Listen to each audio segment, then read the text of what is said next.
नमस्कार, बहुत स्वागत है आप सभी का। विजय तिलक में आपके साथ हूं मैं दीपा बाफिला। सुबह के बज गए हैं 10 और यूपी उत्तराखंड में जल्द ही होने वाला है विजय तिलक। जी हां, सबसे पहले बात कर लेते हैं यूपी की। यूपी में मंत्रिमंडल पर होली के बाद फाइनल बातचीत होगी। यूपी सरकार के गठन को लेकर देर रात तक हुई बैठक और दिल्ली में भाजपा मुख्यालय में देर रात मीटिंग हुई और बैठक में शपथ ग्रहण की तैयारियों पर मंथन किया गया। शपथ ग्रहण में अतिथियों को बुलाने को लेकर चर्चा हुई। कौन कौन शामिल होगा, किस किस को बुलाया जाएगा, इसको लेकर काफी चर्चा हुई है। ये बड़ी जानकारी आपको बता रहे हैं। यूपी में मंत्रिमंडल पर होली के बाद होगी फाइनल बातचीत। यूपी सरकार के गठन को लेकर लगातार लखनऊ से लेकर दिल्ली तक किस तरीके से बैठकों का दौर चला कल देर रात तक, वो आपने देखा। अब कुछ हाइलाइट्स हैं, आपको बता दें विस्तार से। यूपी मंत्रिमंडल को लेकर यूपी भाजपा कोर कमेटी की बैठक हुई। दिल्ली में 5 घंटे 45 मिनट से ज्यादा ये बैठक चली, ये जानकारी है। चुनाव परिणाम को लेकर नेताओं के बीच में मंथन भी हुआ और शपथ ग्रहण की तैयारियों पर बैठक में तफसील से चर्चा की गई। शपथ ग्रहण में अतिथियों को बुलाने पर भी बातचीत हुई। कौन शामिल होगा, कौन नहीं होगा, किस किस को आना है, इस पर भी बातचीत हुई। और एमएलसी चुनाव भी जल्द ही होने हैं। एमएलसी उम्मीदवारों के नामों पर भी मंथन किया गया विस्तार से। अब होली के बाद ये कहा जा रहा है कि मंत्रिमंडल के नामों पर जल्द ही कोई बड़ी खबर सामने आ सकती है या फिर तारीख सामने निकल करके आ सकती है। इस वक्त की बड़ी खबर आ रही है यूपी की सियासत से जुड़ी हुई, आपको रूबरू करवा दें। यूपी के कार्यवाहक मुख्यमंत्री योगी आदित्यनाथ दिल्ली से लखनऊ के लिए हो गए हैं रवाना और योगी आदित्यनाथ मंत्रिमंडल विस्तार पर मंथन के लिए कल दिल्ली में आए हुए थे और मंथन करने के बाद योगी लखनऊ के लिए हो गए हैं रवाना। वहां से वो फिर जाएंगे गोरखपुर और नरसिंह यात्रा में शामिल होंगे और ये भी जानकारी है होलिका दहन में जो यात्रा वहां पर निकाली जाएगी उसमें भी शरीक होंगे। बड़ी जानकारी आपको दे रहे हैं। यूपी सदन से हिंडन एयरबेस के लिए निकले, वहां से फिर रवानगी उनकी हो गई है लखनऊ के लिए।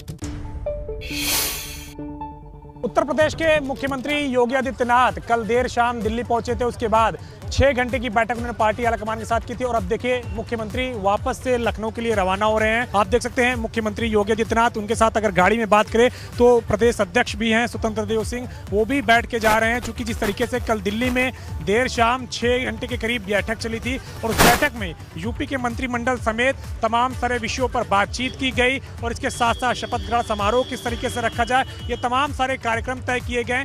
और उसके बाद अगर बात करें तो फिर मुख्यमंत्री योगी आदित्यनाथ अब दिल्ली से रवाना हो रहे हैं। हालांकि अगर बात करें तो कल एक बार फिर से वो गोरखपुर पहुंचेंगे और गोरखपुर पहुंच के वहां पे होली में समारोह में शामिल होंगे। लेकिन कहा यह भी जा रहा कि होली के बाद 20 मार्च को वो वापस दिल्ली आ सकते हैं और जहां पे मंत्रिमंडल के नाम को लेकर के आखिरी मुहर लग सकती है। फिलहाल अगर बात करें तो मुख्यमंत्री यूपी सदन से अब हिंडन एयरबेस के लिए रवाना हो गए हैं, जहां से वो आगे लखनऊ के लिए जाएंगे। कमिश्नर बीरपाल के साथ अविनाश तिवारी, एबीपी गंगा, दिल्ली। बड़ी खबर है, भाजपा की बैठक में यूपी चुनाव की जीत पर विस्तार से बातचीत हुई है। कल की बैठक में धर्मेंद्र प्रधान ने नतीजों के गहन विश्लेषण को रखा और नतीजों को भाजपा ने 4 हिस्सों में बांटा है। जाति, क्षेत्र, उम्र और शिक्षा के आधार पर सरकार में मिल सकती है जगह, ये पैमाने रखे गए हैं। देखिए, जितनी जिसकी तादाद उसकी उतनी हिस्सेदारी पर मंत्रिमंडल का गठन किया जाएगा, सब कुछ देखा जाएगा, ये तो तय है। देखिए, बड़ी खबर आपको बता रहे हैं। भाजपा की बैठक में यूपी चुनाव की जीत पर विस्तार से बातचीत हुई है और बैठक में धर्मेंद्र प्रधान ने नतीजों के गहन विश्लेषण को भी रखा और नतीजों को भाजपा ने 4 हिस्सों में बांट करके रखा है। इन 4 हिस्सों को ध्यान में रख करके ही आगे बढ़ा जाएगा, पूरा स्वरूप तैयार किया जाएगा मंत्रिमंडल का। और चलिए इसी पर और जानकारी लेते हैं। दिल्ली से अविनाश तिवारी लगातार आपको हर एक जानकारी पहुंचा रहे हैं। अब तक इस वक्त उनके पास क्या जानकारी है वो भी ले लेते हैं। अविनाश, यूपी सदन से हिंडन एयरबेस पहुंचे, वहां से फिर लखनऊ के लिए सीएम योगी निकल चुके हैं। क्या कुछ जानकारी है? दिल्ली में जिस तरीके से बैठकों का दौर भी चला, ये कहा जा रहा है कि बहुत वक्त अब रह नहीं गया है शपथ ग्रहण को लेकर। 23 से 25 के बीच में ही पूरी तस्वीर साफ होनी है यूपी को लेकर। जी बिल्कुल, अगर बात करें तो मुख्यमंत्री अब दिल्ली से रवाना हो चुके हैं और जहां पर लखनऊ पहुंच के वो शाम को फिर गोरखपुर के लिए रवाना होंगे। लेकिन कल जिस तरीके से 6 घंटे बैठक चली, उस बैठक में तमाम तरीके से चर्चा की गई। चर्चा इसलिए की गई क्योंकि जिस तरीके से अगर बात करें तो प्रधानमंत्री नरेंद्र मोदी के साथ बीजेपी के राष्ट्रीय अध्यक्ष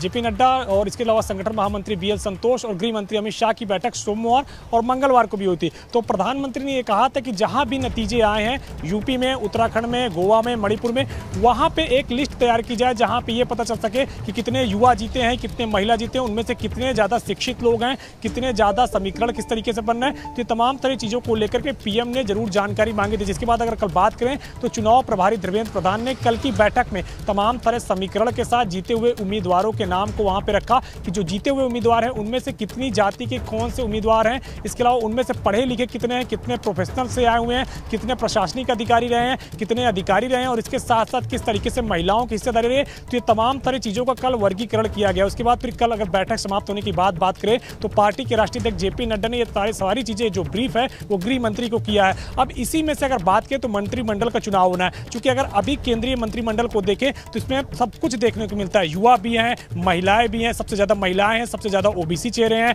सबसे ज़्यादा युवा हैं, सबसे ज़्यादा प्रोफेशनल हैं और सबसे ज़्यादा अधिकारी भी है। तो ये तमाम सारी चीज़ों का समावेश केंद्रीय मंत्रिमंडल में देखने को मिल रहा है। इसी तरीके का समावेश मंत्रिमंडल उत्तर प्रदेश में भी अब होने जा रहा है। ये लगभग अब तय है, क्योंकि अब जिस तरीके से कल तमाम सारी चीज़ें चर्चा कर ली गई है कि जितने जीते हुए उम्मीदवार हैं उनमें से युवा कितने हैं, उनमें से महिलाएं कितनी हैं, उनमें से पढ़े लिखे कितने हैं, उनमें से अधिकारी कितने रह चुके हैं, उनमें से प्रोफेशनल कोर्स से कितने लोग रह चुके हैं, उनमें से वरिष्ठ नेता कितने हैं, ये सारी चीज़ें अब चर्चा कर ली गई है। अब फाइनल मुहर प्रधानमंत्री के साथ चर्चा करने के बाद ही लगाई जाएगी। और अब ये तय माना जा रहा है कि उत्तर प्रदेश का जो मंत्रिमंडल है वो केंद्रीय मंत्रिमंडल की तर्ज पे युवा होगा, महिलाएं उसमें ज़्यादा होंगी, ज़्यादा उसमें अधिकारियों का समावेश भी होगा, और इसके साथ साथ समाज के तमाम तरह विभिन्न वर्गों के, विभिन्न जातियों का भी समावेश देखने को मिलेगा।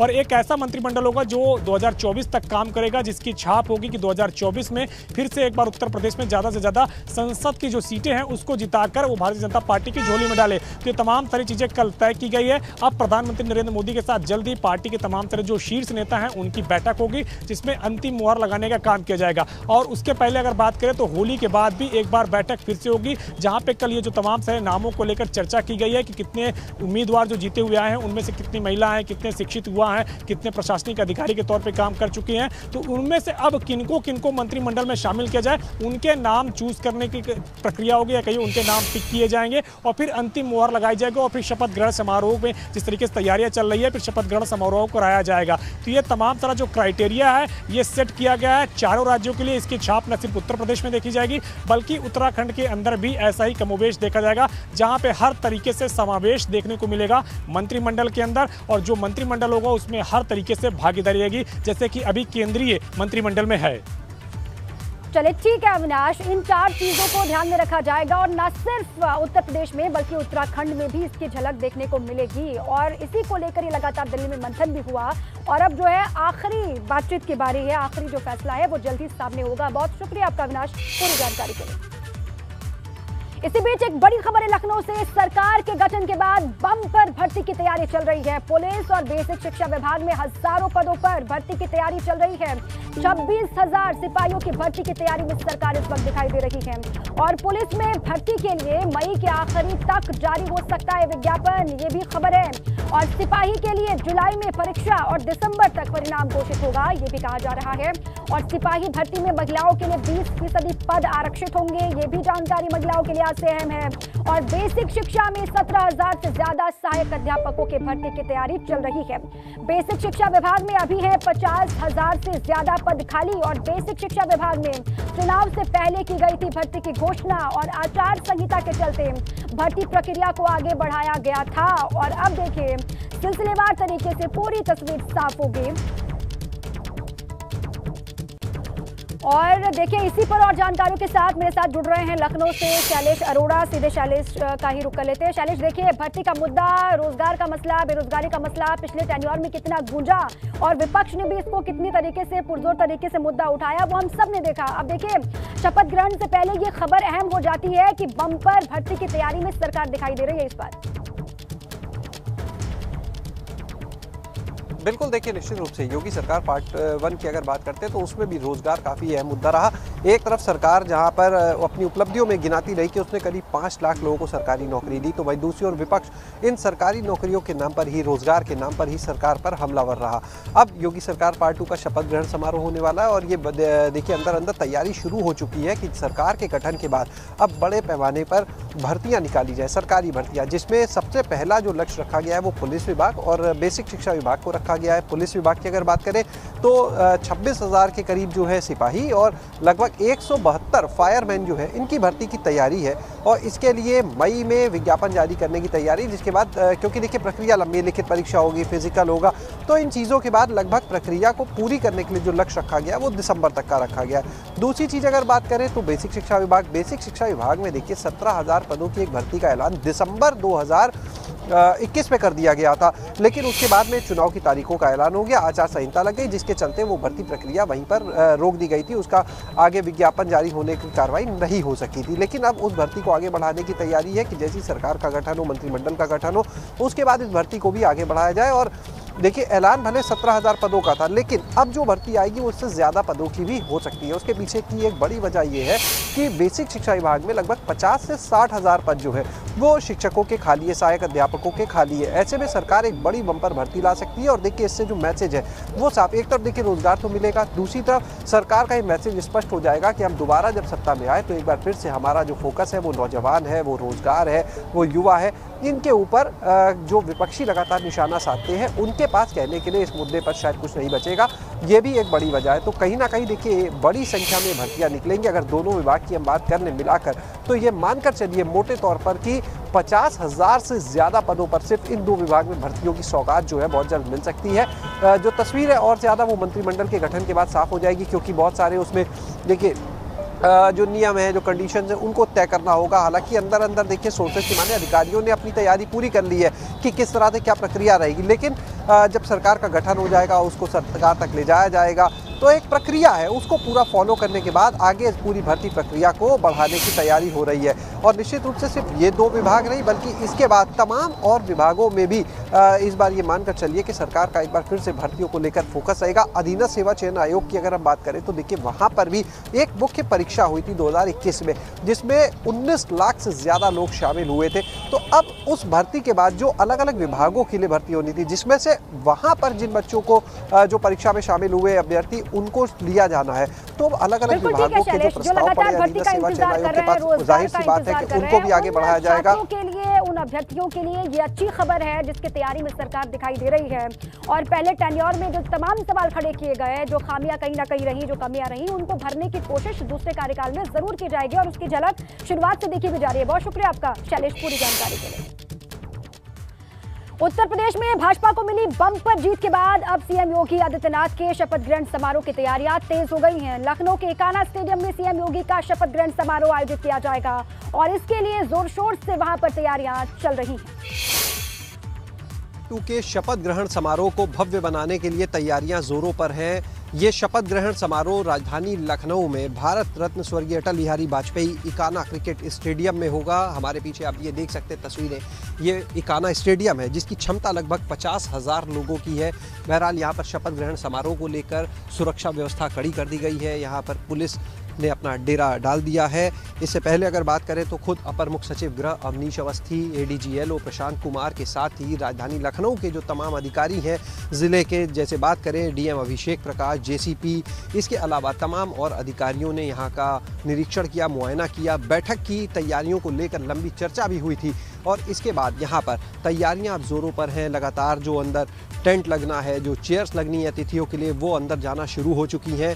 अगर बात करें तो शपथ ग्रहण समारोह में प्रधानमंत्री नरेंद्र मोदी, गृह मंत्री अमित शाह, भाजपा के राष्ट्रीय अध्यक्ष जेपी नड्डा, रक्षा मंत्री और लखनऊ से सांसद राजनाथ सिंह के साथ ही भाजपा शासित तमाम राज्यों के मुख्यमंत्री भी शामिल होंगे। इसके अलावा तमाम केंद्रीय मंत्री और अति विशिष्ट अतिथि जो है वो भी यहाँ पर आएंगे। इसके अलावा ये भी चर्चा है कि जो सरकार की विभिन्न योजनाओं के लाभार्थी रहे उनको भी इस शपथ ग्रहण समारोह में बुलाया जाएगा और वो भी इस पल के साक्षी बनेंगे, क्योंकि दूसरी बार लगातार प्रचंड बहुमत के साथ भाजपा सरकार आ रही है। ऐसे में इस जो शपथ ग्रहण का समारोह होगा उसको और भी भव्य बनाने की तैयारी है। अंदर की तस्वीरें हमने आपको दिखाई कि किस तरह से सुरक्षा व्यवस्था यहाँ पर लगाई गई है, यहाँ पर अंदर तैयारी चल रही है। इसके अलावा अगर बात करें बाहर, तो बाहर भी यहाँ पर आप देख सकते हैं साफ़ सफाई, मेंटेनेंस का जो काम है वो तेज़ी के साथ में किया जा रहा है। नगर निगम के कर्मचारी इसके अलावा वो मेंटेनेंस में लगे हैं। इसके अलावा जो एलडीए के स्मारक से जुड़े हुए कर्मचारी हैं उनकी भी यहाँ पर ड्यूटी लगाई गई है, जो यहाँ पर लगातार आके जो बाहर आप देख सकते हैं पौधे हैं, इनकी फिनिशिंग का काम हो या फिर साफ़ सफाई का काम हो, झाड़ियाँ हटाने का काम हो, इन सभी कामों में लगे हुए हैं। तो कुल मिलाकर योगी सरकार पार्ट 2 के इस शपथ ग्रहण समारोह को भव्य बनाने के लिए तैयारियां जोरों पर चल रही हैं। कैमरा सहयोगी वीरेंद्र के साथ शैलेश अरोरा, एबीपी गंगा। वाराणसी के कोइराजपुर स्थित संत अतुलानंद स्कूल में होली उत्सव मधुरंग का आयोजन किया गया। इसमें कवियों ने अपने हाथ से व्यंग से लोगों को गुदगुदाया। ये पूरा उत्सव राष्ट्रवाद को समर्पित रहा। दिखा रहे हैं आपको।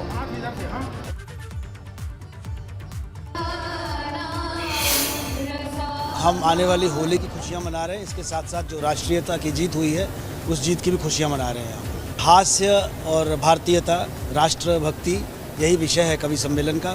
और राष्ट्रकवि हमारे बीच में जो कवि आए हैं वो राष्ट्रभक्ति के कवि ज़्यादा हैं और उन हास्य के भी हैं। दोनों मिला के हम इसका नाम ही इस तरह से रखा गया है कि हास्य के संग और राष्ट्रभक्ति के रंग। होली का उल्लास जो है वो कहीं ना कहीं से हमें राष्ट्रीय एकता की ओर भी इंगित करता है कि जो भारत विभिन्न जातियों में विभाजित है वो जातियां सब एक हो जाएं और मिल करके एक दूसरे को रंग लगाएं।